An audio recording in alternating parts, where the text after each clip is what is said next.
Hi guys, so this is a project that I've been working on for a while. I've only just finished it recently, but I thought I'd take some time to run through some of the features and show you kind of how I turned this in a shopping trolley into this.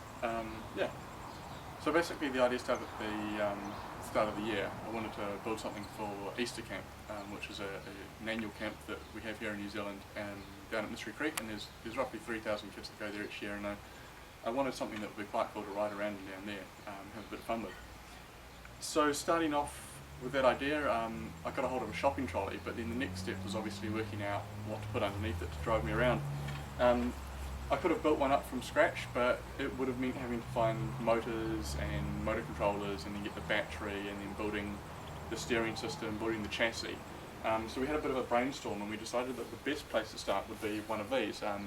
Mobility scooter. Now these are available on the internet here in New Zealand for about 200 bucks New Zealand if you get a good deal, or you can pay up to 800, 1,000 if it's one that's still meant to be used for ferrying old people around. So to start off with, on these things there's several features. This was actually a different trim level to this one that I've got here. This is slightly lower. Several things that are different just aesthetically and functionally. This model had indicator lights. It also had a brake light on the back. This one lacks both of those. It also lacks the headlight, but apart from that it's the same four-wheel design. It will have the same batteries in it. The motors are a slightly newer model, but apart from that they're identical. If you have a look on the display panel here, it initially consists of 4 buttons with a few extras in that case and horn, so it's a very simple interface. It's got a throttle lever here for forwards and backwards that can be configured. So there's some factory options that you can do with that, make it left-handed, right-handed. So quite basic to start off with, but once you get into it there's actually quite a lot of cool things in here. The first thing I discovered when I started ripping it apart was just how modular it was. There's a lot of stuff that's made these days that you have to start cutting things and breaking things and stuff to get into them. This was screwed shut. I've just unscrewed it for this video, but everything, the first thing I noticed was everything has connectors. There's nothing soldered directly onto circuit boards. It can be taken apart really easily. The seat lifts off just like that, so you can fit it in a car. The handlebars fold down, and you can even take them straight off. There's a couple of bolts that you undo here and the whole steering column comes apart. The steering column is also telescopic, which is quite a useful feature. But carrying on from that, you take this shroud here off. Once again everything just pops apart, and we've got another cool feature here. It's these hot swappable battery boxes. So the battery is permanently wired into the box and you can just lift the boxes in and out. They've got a funky multi-pin connector here that's on a little bit of rubber, which is quite a nice design feature. From there there's a lever under here, you pull it up and the entire battery and motor unit pops off the back. Now that contains a spider, but it's also got all the charging stuff in there. It's got most of the hardware in there, and once again we've got another little funky multi-pin connector. Yeah, so with my one I started by stripping off all of the shrouding on the back, basically getting it down to the frame. The only issue I had with stripping it apart, and the only complaint I'd have for these things, is that they've double-sided this down. It pops off, but when you look at the fact that everything else is bolted together, it's screwed together, they've got connectors that make it easy to get apart, that was the only odd thing there. So running through some of the features that we've got in here, just basically we've got a GSM antenna, a GPS antenna, a couple of arcade controls, buttons, various LCDs, a whole lot of stuff really. To start off we turn it on. Down the back here we've got a little missile toggle switch that powers on all of the 5-volt regulators contained in this box. We'll open that in a bit, and that brings on our main LCD here, which details the speed setting, selectable sequentially with this joystick, going up through the speed settings there and going down through there. A battery level and a charging indicator. Now that charging indicator didn't used to be on until I installed the new batteries, so I think there's potentially something that's not quite calibrated right with the stock controller. These machines are meant to have 32 amp hour batteries. I've put 71 amp hour batteries in there, so there's quite an extended range on that, and I'm wondering whether it's confusing the controller somehow. But aside from that, joystick for your speed settings, And then if we have a look on the back here, we've also got left and right indicators that can be toggled on and off with. Another button here turns on the rear brake light, and then we've got the little factory buzzer mounted in the main box down the bottom there. On the front I've also added from JCar, it's a multi-tone little horn siren thing here. It's got 3 different selectable emergency vehicle noises and then a horn, a truck horn. It's quite loud, so I won't do that now because the neighbours have been getting a bit annoyed over the last few days. We've also got a couple of buttons here for some headlights I did onto the front. I got a deal on a whole lot of RGB LEDs, so printed some enclosures and certain circuit boards in behind and stuff all wired up, so we've got a whole lot of different colours that we can flick through, different modes. And then just full headlights. And of course those are, you can have a look on this other little LCD we've got over here. It shows you what mode you're in and then whether it's active or inactive. So that's on now in mode 6 and off, and then we can toggle through the modes like that. I think that's most of the stuff that we can show you from the outside, so what we'll do now is we'll just pause the video again and lift the seat off and start taking some of these boxes open and then run through a bit more of what's going on inside. So the first start in actually building this thing was to chop some sections out of the frame and weld some more bits in. We've got just a steel box section here, another steel box section here which the trolley mounts onto. We also had to extend the front steering column a little bit just to get the height to clear the trolley walls, but that was basically all we had to do, aside from cut the back legs off the trolley to get the trolley to fit on the frame. Fortunately the seat post fits reasonably well through the trolley. You can just lift it on and off. You've got to undo 4 bolts, but apart from that it's pretty easy to take apart. Everything's been done with connectors once again on the outside, so you can take bits out pretty easily. This is the power section that we've got going for the trolley here. It's a whole lot of 12 volt to 5 volt regulators off eBay. It's all switched through here. There's quite a spread of them because I think there's one for the lighting, and there's another one for the GSM module, and then there's 2 that are doing a lot of stuff inside here.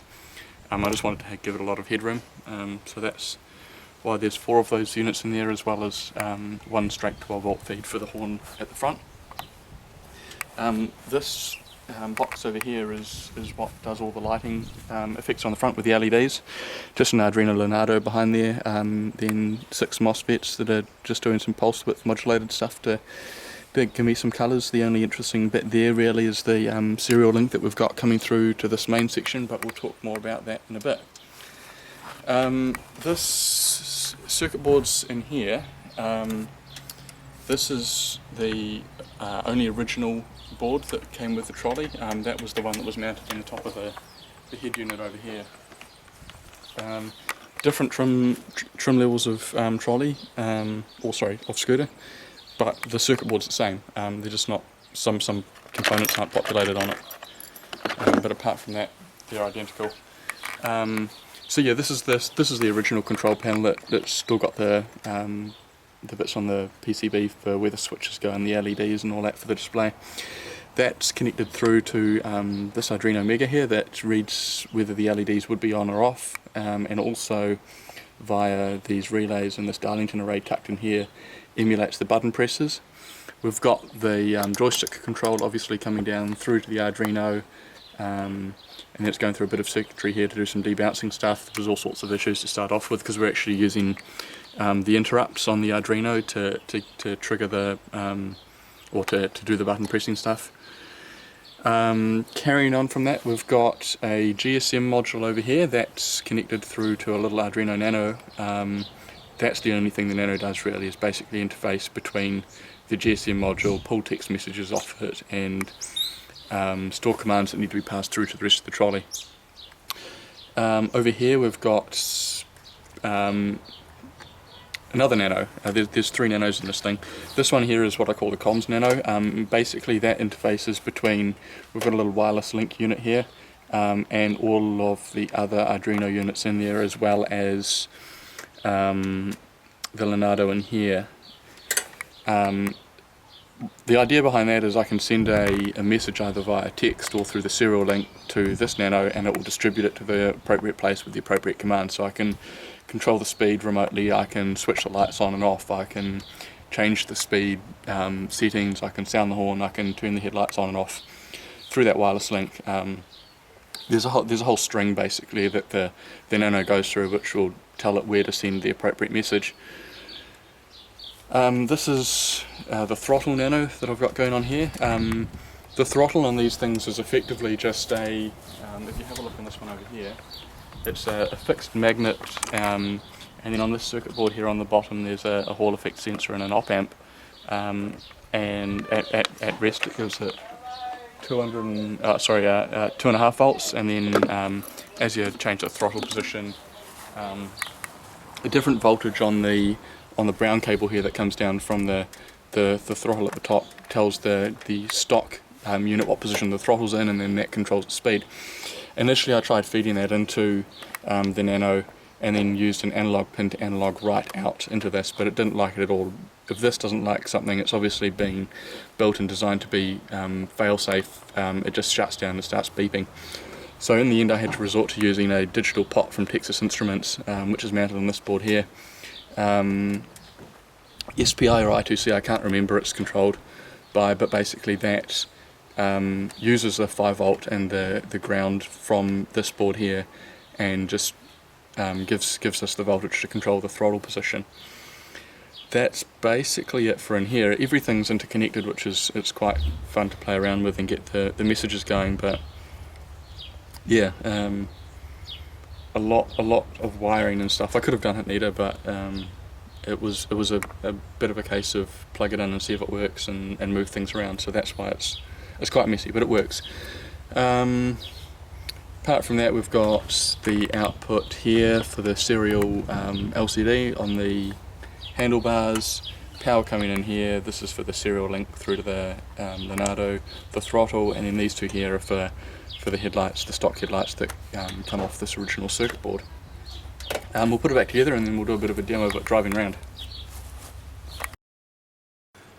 So this is the module that I've been using for the wireless link between them. It's APC220. You can get them off eBay and all sorts of places. They're definitely out of China. The circuit boards are quite thin, but they're quite cheap, and they're quite a useful option. This is the software that I wrote with some help in Visual Studio. Unfortunately, at the moment, I upgraded to Windows 8.1, and the drivers for this don't seem to be going yet. So I can't actually show you it driving backwards and forwards. I don't trust the scooter enough not to misbehave if I drove it from the computer inside. So basically, we've got main control section up here. You can select your 4-speed settings. There you go. It's just saying it's not connected.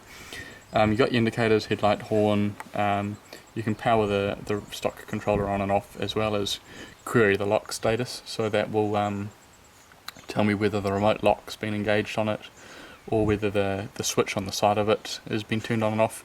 The query status button will then just return whatever state the LEDs are in. We've got the GPS control side of things here, so that's got a remote lock and a remote unlock that can be triggered either from your laptop, your computer, or your tablet, or from your phone, and it just basically locks the scooter. It stores it in the EEPROM, so you power cycling it won't do anything. You've actually got to unlock it from either your computer or your phone again. Locate will return the current GPS position of the scooter to, in this case, your tablet, but also to your phone. Got throttle controls here: forwards, reverse, stop. Read current will give us the current speed the scooter's going, as well as a slider bar for controlling how quick it goes. Lighting, you can select your 6 modes, turn them off and turn them on. There's a security code here, so every command that's sent to it has the security code, or the correct security code, just to prevent people from controlling it who aren't meant to be controlling. It's a low likelihood, but still nonetheless easy to put in and potentially useful. Also got a couple of settings things here. So on the side of the scooter controller there's a key that turns it on and off. You can override the state of that key from the software. You can also calibrate the throttle position. That activates a service menu in the stock controller that runs through the calibration procedure. Then we've got down the bottom some camera control. So one of the things I'm going to be doing in the future is adding a camera to it on a linear actuator for a satellite dish, so you can raise and lower it It's also one of those dome security cameras, so you can pan it left, right, up and down. So that'll be a bit of fun once I've got that going. I'll hop in the scooter now and we'll go for a bit of a drive around the lawn. So the only way into it is actually over the side. You stand on the seat and then you just put your feet through the little cut hole in the shopping trolley. Got an aircraft seat up here that you buckle across. It just adds a little bit extra safety. And then we can select our speed and off we go.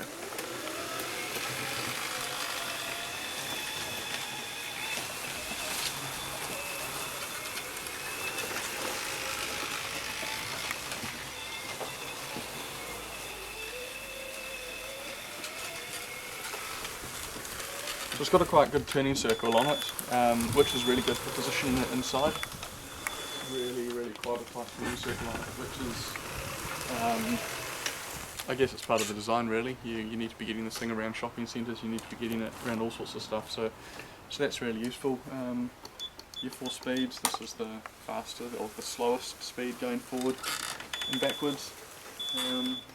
Right through to the fastest that I was doing before. You can configure the speeds and stuff in the stock controller. There's once again in that service menu an option for selecting how fast and how slowly it accelerates, and then also top speed and things like that. You can also in that service menu do things like it'll beep. You heard it beeping when I was reversing just then. It'll also beep if it senses you're on a hill, just as a bit of a warning. Do all sorts of other things. So yeah. That's the project that I've been working on for the last while. It's now pretty much finished. Yeah.